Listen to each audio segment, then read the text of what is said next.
Student learner YouTube চ্যানেলে তোমাদের সকলকে স্বাগত জানাই।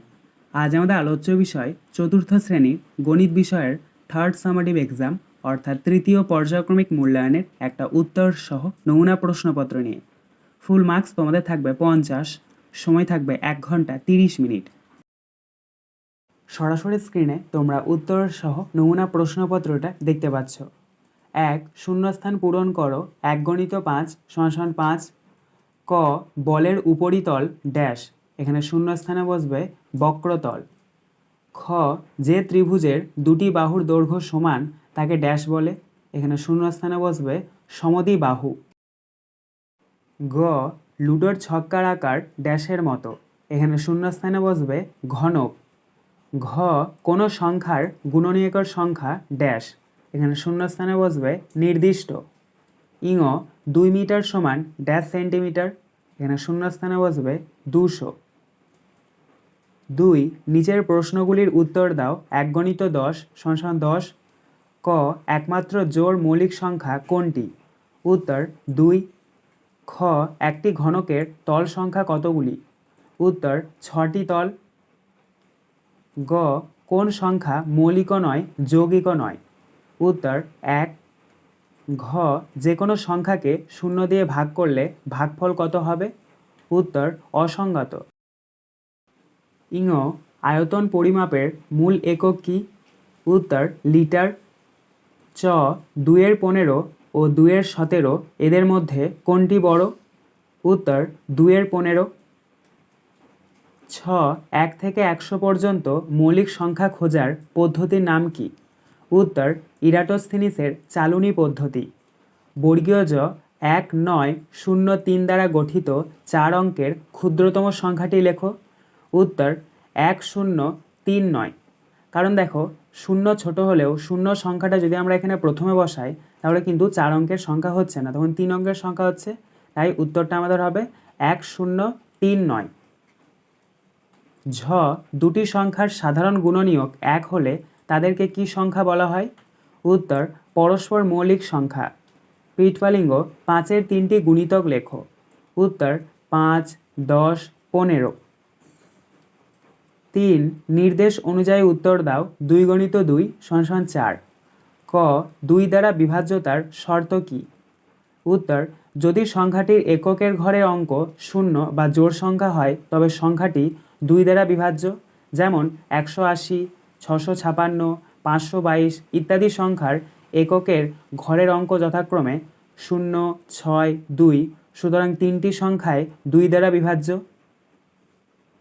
খ একটি বর্গক্ষেত্র ও একটি বিষমবাহু ত্রিভুজের চিত্র অঙ্কন করো। তো এখানে তোমাদেরকে একটি বর্গক্ষেত্র এবং একটি বিষমবাহু ত্রিভুজের অঙ্কন করতে বলা হয়েছে। তো তোমরা স্ক্রিনে দেখো, প্রথমে একটা বর্গক্ষেত্রের ছবি দেখতে পাচ্ছ। বর্গক্ষেত্রে কিন্তু এই ছবিটা তোমরা খাতায় আঁকবে এবং 4টে বাহুর দৈর্ঘ্য সমান হবে, ABCD নাম দেবে। তারপরে তোমরা স্ক্রিনে দেখতে পাচ্ছ একটা বিষমবাহু ত্রিভুজের ছবি, এটাও কিন্তু তোমরা খুব সুন্দরভাবে খাতায় আঁকবে। এক্ষেত্রে মনে রাখবে বিষমবাহুর যে বাহুগুলো রয়েছে সেগুলো 3টেই কিন্তু আলাদা মাপের, অর্থাৎ 3টে বাহুর দৈর্ঘ্য কিন্তু অসমান। 4 সরল করো 3 × 2 = 6। ক 54/6 × 4 ভাগ 12। তো প্রথমে ভাগের কাজ করতে হবে, তারপরে গুণের কাজ। তো এখানে প্রথমে 54-এর সাথে 6-এর আমরা ভাগ করে নেব। 6 কততে 54, 6 9 54, তাহলে 9 লেখো, তারপরে গুণ আছে গুণ, 4 আছে 4, ভাগ আছে ভাগ, 12 আছে 12, তার নিচে আবার সমান চিহ্ন দাও। এবার দেখো গুণ রয়েছে আর ভাগ রয়েছে, ভাগের কাজটা আগে করতে হয়, কিন্তু 4-এর সঙ্গে 12-র ভাগ যায় না। প্রথমে যদি 12 থাকতো তারপরে যদি 4 থাকতো তাহলে আমরা 12 দিয়ে 4কে ভাগ করতে পারতাম, কিন্তু এখানে 4 রয়েছে তারপরে 12 রয়েছে, তো 4কে তো আর 12 দিয়ে ভাগ করা যায় না, তাই এখানে আমাদেরকে আগে গুণটা করতে হবে। তাহলে 9-এর সঙ্গে 4-এর গুণটা করে নাও, 9 4 কত হচ্ছে 36, তাহলে 36 লেখো, ভাগ আছে ভাগ, 12 আছে 12, তার নিচে আবার সমান চিহ্ন দাও। এবার দেখো 36/12, অর্থাৎ 36কে 12 দিয়ে ভাগ করতে হবে। 12 কততে 36, 12 3 36, তাহলে 3, তাহলে এখানে আমাদের সরলফল বেরোলো 3। খ দ্বিতীয় ব্র্যাকেট প্রথম ব্র্যাকেট 61 - 6 প্রথম ব্র্যাকেট ক্লোজ ভাগ 11 দ্বিতীয় ব্র্যাকেট ক্লোজ গণিত 3। তো এক্ষেত্রে আমাদেরকে প্রথম ব্র্যাকেটের কাজ আগে করতে হবে, তারপরে দ্বিতীয় ব্র্যাকেটের কাজ করতে হবে। তো প্রথম ব্র্যাকেটের মধ্যে কি রয়েছে 61 - 6, তো 61কে 6 দিয়ে বিয়োগ করতে হবে। তাহলে নিচে তোমরা লিখবে 61 থেকে যদি আমরা 6 বিয়োগ করি তাহলে পাবো 55। তাহলে দ্বিতীয় ব্র্যাকেট 55, ভাগ আছে ভাগ, 11 আছে 11, দ্বিতীয় ব্র্যাকেট ক্লোজ, গুণ আছে গুণ, 3 আছে 3। তার নিচে আবার সমান চিহ্ন দাও। এবার 55 সঙ্গে 11 ভাগ করতে হবে, বা 55কে 11 দিয়ে ভাগ করতে হবে, যেহেতু দ্বিতীয় ব্র্যাকেটের মধ্যে রয়েছে। তাহলে 11 কততে 55, 11 5-এ 55, তাহলে 5 বসাও, গুণ আছে গুণ, 3 আছে 3। তার নিচে আবার সমান চিহ্ন দাও। এবার 5-এর সঙ্গে 3-এর গুণটা করে নাও, 5 3-এ কত হচ্ছে 15, তাহলে 15 বসাও। এক্ষেত্রে আমাদের সরল ফল বেরোলো 1.5 15। 5 মৌলিক উৎপাদকের বিশ্লেষণ করে গুণ করো। প্রশ্নের মান 3, 213 গণিত 21। উত্তর, তো দেখো ডান দিকের যে সংখ্যাগুলো আছে সেগুলোকে তোমাদেরকে মৌলিক উৎপাদকে বিশ্লেষণ করতে হবে, তারপরে তোমাদেরকে গুণ করতে হবে। তো ডান দিকে এখানে রয়েছে 21, 21কে যদি আমরা মৌলিক উৎপাদকে বিশ্লেষণ করি তাহলে পাবো 3 7 21, অর্থাৎ 3 গণিত 7। তাহলে তার নিচে সমান চিহ্ন দাও। 213 আছে 213 লেখো, গুণ আছে গুণ দাও। এবার 21-এর বদলে তোমরা লেখো 3 গণিত 7, অর্থাৎ প্রথমে একবার 3-এর গুণ করব, তারপরে 7-এর গুণ করব। তাহলে প্রথমে তার নিচে সমান চিহ্ন দাও। 213-র সাথে 3-এর গুণ করো। 213-র সাথে যদি আমরা 3-এর গুণ করি তাহলে পাবো 639, তারপরে গুণ আছে গুণ, 7 আছে 7। আবার তার নিচে সমান চিহ্ন দাও।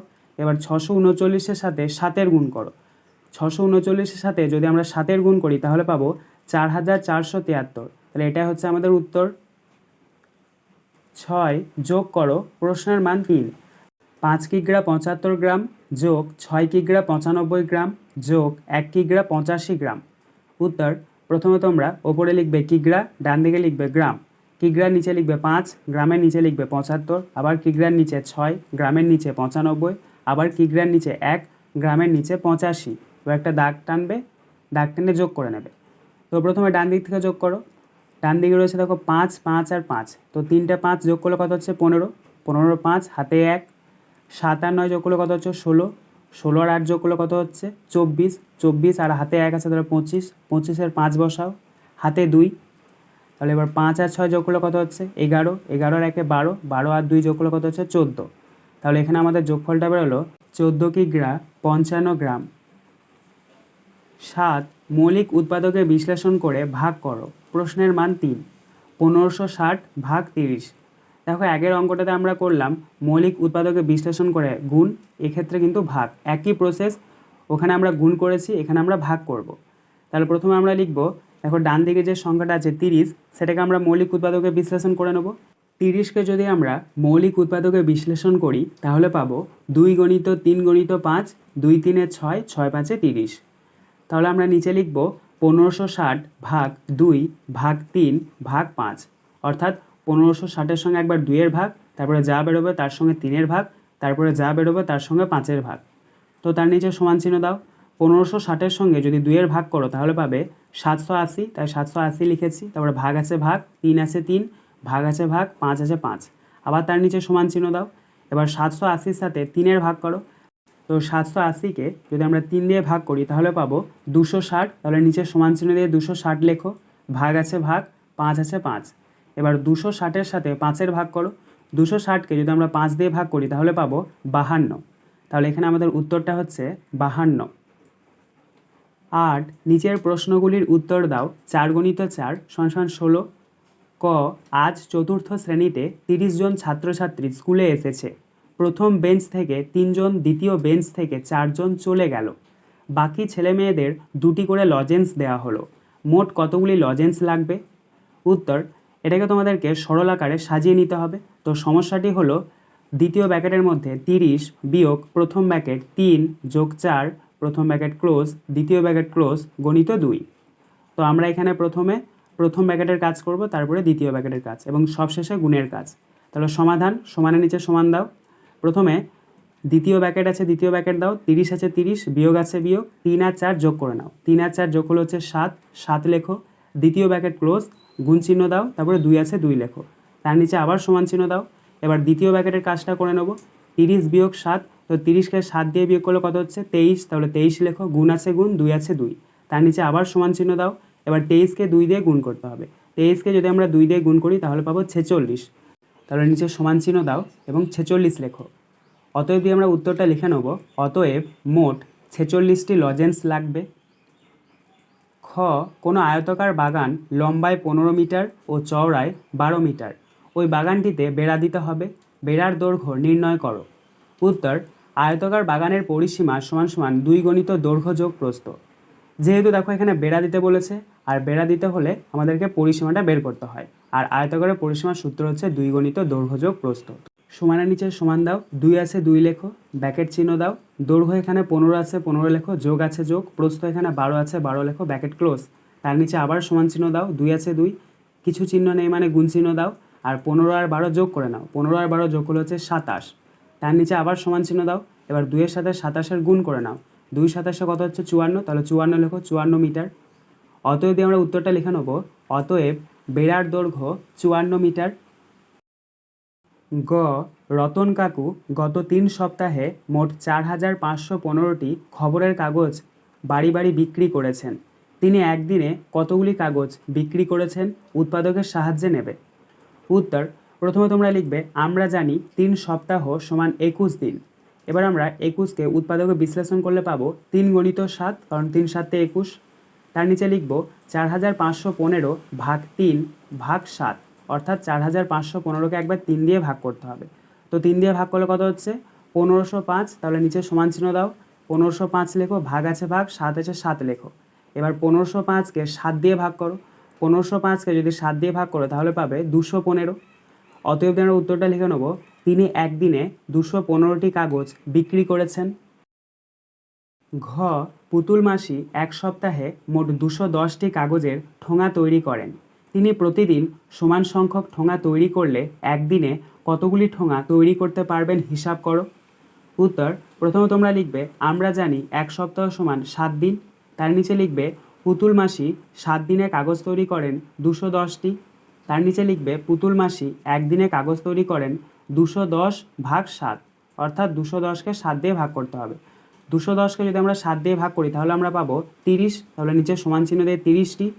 অতএব দিয়ে আমরা উত্তরটাও লিখে নেব, অতএব তিনি একদিনে 30টি ঠোঙা তৈরি করতে পারবেন। আজকের আলোচনা পর্বটি এখানেই শেষ হলো। আশা করি ভিডিওটি তোমাদের ভালো লেগেছে। যদি ভালো লাগে একটা করে লাইক করে দিও। সবশেষে তোমাদের কাছে একটাই অনুরোধ, যারা এখনও পর্যন্ত আমাদের চ্যানেলটিকে সাবস্ক্রাইব করে উঠতে পারোনি তারা চ্যানেলটিকে সাবস্ক্রাইব করে পাশে থাকা নোটিফিকেশন বেলকে অল প্রেস করে নিও এই ধরনের নতুন নতুন ভিডিও পাওয়ার জন্য। ধন্যবাদ।